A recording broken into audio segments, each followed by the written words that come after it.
What is going on, guys? Jason Burke here, Styles Clash for Life, coming at you on YouTube, and today I've got some football focus, or should I say football lack of focus, because that is what the Steelers had today. I am giving a recap of the Week 9 game that just happened between the Baltimore Ravens and Pittsburgh Steelers. Normally I am very up and excited for this game. Ravens week is a big thing here in Pittsburgh and vice versa. The rivalry is not what it once was. The rivalry now more is Cincinnati. The Baltimore thing has turned more into a mutual respect thing. It's not as heated as it used to be. A lot of the players involved in that have now moved on. But it's still a big game, still a divisional game, and was a game for first place today in the AFC North. With Baltimore coming in 3-4 and Pittsburgh coming in 4-3, the winner of this game would be in first place with the current tiebreaker in the AFC North. If you guys saw the game, you know what happened. So I'll get into it real briefly. There's not a whole lot. There's a lot to talk about, but there's not a whole lot of good to talk about if you're previewing this from the Steelers side. If you're a Steelers fan, not much good happened today. Coming into the game, I was already kind of down because I assumed Landry Jones was going to be our starting quarterback, as Ben was diagnosed with an injury that would take him out for 4 to 6 weeks. I said he would come back in 2 weeks, 2 weeks earlier than expected. He came back even faster than that. He came back and only missed the one game. He came back, and I was in church today when I found out, when I got out of church, I found out that Ben was not only suiting up for the game and playing initially as Landry's backup, but then I was told, before 1 o'clock they decided, he was going to be the starter. Now, coming back from an injury in 1 week, missing one game, when you're supposed to miss 4 to 6, you've got to assume the worst, and Ben did show worse for wear. Now, the final score of this game was Baltimore 21, Pittsburgh 14. You hear that score and you think, oh, it was a back and forth, very tough, even game between two good defensive teams where the last score won. That is not the case. This game for 3 quarters was as one-sided as you could ever expect. This game was a darn near shutout. Pittsburgh played absolutely lousy in 3 quarters of this game. They just decided, as they sometimes do, to play in the fourth and to start really coming back in the fourth. The game was 21-0 in the fourth quarter. Pittsburgh did get 2 late touchdowns to rally and almost pulled off a comeback, if not for the ridiculous onside kick attempt, which I'll get into. But some brief stats. And again, these are a little mistelling because Pittsburgh's offensive stats did not even get passable until the fourth quarter. 3 quarters of this game, nothing. Ben finished 23 of 45 for 264 yards, 1 passing touchdown, 1 interception, and 1 rushing touchdown. Now again, those numbers are skewed because most of those numbers came in the fourth quarter. Through 3 quarters, I think he started like 8 for 21 or 8 for 22.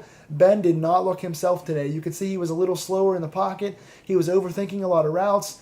I don't think he thought he was going to play today. He did not look fresh. His legs looked a little gimpy. He was very off. Even simple slant patterns. He overshot down the field a lot. He missed a lot of easy things. Him and Brown were on the wrong page the entire time until the fourth. For 3 quarters of this game, Ben looked as bad as you can look. To where I saw some fans asking to put Landry Jones back in the game, which I never thought I would see. Ben was not himself today, despite the fact that he did pass for a touchdown in the fourth to Antonio, and he did rush for one as well, and did get 2 scores late in the game, but did not look good overall. Le'Veon Bell, miserable day, 14 carries, 32 yards, just over 2 yards a carry. That is not good for the number 1 NFL rushing back. In terms of most people's eyes, Bell's the most complete back in the league. Now, he did get 3 or 4 catches for about 16, 17 yards. But again, that's miserable. That is not what you expect from Le'Veon Bell. And part of that is due to play calling. They had a couple of times where it was 3rd down and medium, 3rd down and long, and they gave Le'Veon Bell dump passes or draws, which is very poor play calling where you just have the guys crowd the line. And also, on a lot of Le'Veon's runs, he usually does a lot of delays. He does a lot of pitches and different things like that where he can get out in open space and try and make guys miss. The play calling today just had him going right up the middle, directly every time, right into a 10 or 11-man box, just right into a pile of guys where he had no chance. And so as bad as Bell was today, and as much as he did not help or live up to his number 1 or top 5 or so running back status, he also was given bad play calls. He was running on 3rd down and longs, and he was running right up the middle on very simple, obvious play calls. So they didn't give him much variation. I've got to fault Todd Haley here for this for sure. Further in, Two receivers had good stats today, so to speak. Eli Rogers, 6 catches for 103 yards, one of his biggest games, if not, I think, the biggest game of his career. He did look very solid. Most of his stuff came in garbage time in the fourth quarter also, but he's running routes a little better. He's extending himself a little better, his body in the air. He's catching some pretty good balls. He has a lot of potential to be a good slot guy in this offense. If they can figure out what Bryant's future is going to be, and if Sammy Coates is going to be here or not, if he can catch the deep ball or not, where Rodgers fits in there is very interesting. I see potential in Rodgers. Antonio Brown finished for 7 catches, 85 yards, and a touchdown. Again, don't be misled. Most of that was fourth quarter stuff. He had 2 catches for 9 yards through 3 quarters of this game. Once again, and I can't blame Brown for this because as much as he was not the number 1 receiver in the league or not even a top 30 receiver in the league, the way he played in this game and did not help his struggling injured quarterback, Ben could not get the ball to Brown. Brown's only 2 catches came on screen passes through 3 quarters. Finally, they got on the same page in the fourth quarter, but it was too little too late. They did try to throw some slants to Brown and some in and outs to Brown, and Ben was just way behind him the entire time, was just not on today. So I'm not going to blame Brown for this performance, although he does need to do more and show that he can actually catch touchdowns from guys that are not named Ben, because he's not living up to his number 1 status when Ben is not healthy or not in the game.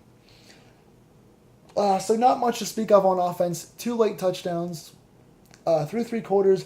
There actually was, and I'll get into this, 10 penalties overall for 99 yards. Now, Baltimore wound up being close to that as well. But again, 10 penalties for 99 yards, super undisciplined, starting off the offense in 2nd and 15, 1st and 15, 1st and 20, 3rd and long. You cannot put your offense, especially with an injured quarterback, in situations like that. Offensive line being offsides, illegal formation, delay of games, just badly managed all around on offense. They're putting their offense in a bad spot to begin with. Ben was already not healthy, and they made it way worse. The offensive line did not play particularly well today, although Ben did have a lot of time later in the game to throw. But early on didn't play well. Lots of dumb penalties, bonehead stuff. Running into the kicker on special teams as well. They had a bad day also. And again, also in the first half, another telling stat. Pittsburgh had 65 penalty yards in the first half. Penalty yards given up. On offense, for the total offense for the first half, 59 yards. So they had more yards given up in penalties in the first half than they had on total offense. That is miserable. And the penalties hurt them the entire game. Defensively, a little better. Not much to talk about either, but Baltimore didn't do much on offense. Lawrence Timmons and the returning Ryan Shazier, thank God he's back in the game. When he's healthy, man, that guy is really good. Both Timmons and Shazier both had 9 tackles apiece. Shazier had a tackle for a loss. Also 2 pass breakups in the backfield. He's got speed like no other. He closes, he reads plays very well, and he's quick to the ball. Really good stuff for him. Also forced a fumble, I believe that was recovered by the Ravens. So a forced fumble that didn't really go in the books, and a tackle for a loss. So those 2 guys played really good. James Harrison also got a forced fumble that I believe the Ravens recovered. Steelers might have recovered that one. I'm pretty sure it was the Ravens. But James Harrison with a forced fumble as well. The linebackers played the best in this game. They were the number 1 segment of the defense in this game, that particular unit, because Jarvis Jones played well also. So to have those guys all back together and Shazier being healthy was a huge help for the team. That's one big positive. What else we got? Artie Burns. Artie Burns played pretty well today. He did have a missed tackle on Mike Wallace, which led to Baltimore's biggest play of the day offensively. Outside of that, he got his first career interception today, which was great. He deflected a lot of balls. He was very physical and busy on Steve Smith all day. He did a lot of stuff. He did get burned by, I think it was Kamar Aiken. Or no, it was Brashad Perriman. He got burned by in the second quarter, but the ball wasn't caught, thankfully. But Burns still needs to work on his deep coverage. He's still holding a little too much, and he's still getting beat deep on wheel routes and such. But he's showing a lot of physicality, more than we thought he had. He's showing pretty good hands, and he's reading defenses a little better each week. So he's still got a long way to go, but he is the number 2 starting cornerback now, and he is playing pretty solid today. So he's one to watch for. On offense, for Baltimore, the only worthwhile player to mention was Mike Wallace, who was also my fantasy player this week. I had him on fantasy, so I guess I got some points out of him. 4 catches for 124 yards and a touchdown, most of that coming on a 95-yard. It was a simple little 5-yard hook pattern. He catches the slant pattern. I'm sorry, a 5-yard slant. He catches the ball. Beats already burns to the ball, and then Mike Mitchell goes and tries to tackle high and misses, and Wallace skirts out 95 yards for the touchdown. He's always had good speed. Aside from that one play, Pittsburgh did not do badly against Baltimore's offense at all. A couple of field goals and that one long touchdown. But running into the kicker on special teams was a big bonehead mistake for Pittsburgh. Also, our special teams had a block kick. Jordan Berry had like 9 punts today because that's all he did was punt in the first 3 quarters. Jordan Berry's punt was blocked, and Baltimore returned it for a touchdown, making it 21-0. Pittsburgh, again, did rally for 14 points, but it was too little too late. Special teams needed a lot of help today. They did not play very well at all.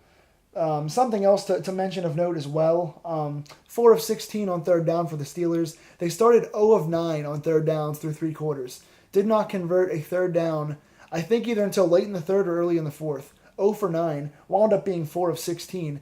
That is just deplorable. Throwing the ball short of the sticks, throwing incomplete passes, throwing dumps and screens that weren't going to work. So all in all, to sum things up here, Ben did not look himself. He shouldn't have been in the game today. He was not healthy enough. The role players on offense did not do much of anything to help until late in the fourth. Too many penalties, some really questionable play calling in there, lack of third down conversions, some poor tackling at times on defense as well. So again, the only players that I would mention for anything positive are Burns' first pick and the linebacking group, Jones, Harrison, Shazier, and Timmons. Aside from that, nothing positive to talk about today. Pittsburgh loses 21-14. The good news for Steeler fans is Baltimore now is ahead in the division with a 4-4 record. Pittsburgh's also 4-4. So we are de facto tied. Baltimore has the tiebreaker right now, but we're tied for division lead right now. So we're still in a good spot. And we're playing the Ravens again later for that tiebreaker later in the season when we're healthier. So we're still in a really good spot at 4-4, even because the AFC is not that deep. But again, you're rallying now. You've got 3 consecutive losses. You've got, I think, 4 in the last 5 losses. Not looking good. You did get a lot of guys back healthy today. Shazier, Cam Hayward, Eli Rogers, Sammy Coates is healthier, not that he did anything. And Ben's back in the lineup. So hopefully one more week we'll get Ben fully healthy and get us back to the offense we should be. So what did you guys think of this game? Who did you guys think deserves mention and who does not? Tell me in the comments down below, guys. Talk about the game. Talk about who you think stood out and who did horribly. Until next time, guys, I will see you next week with Football Focus.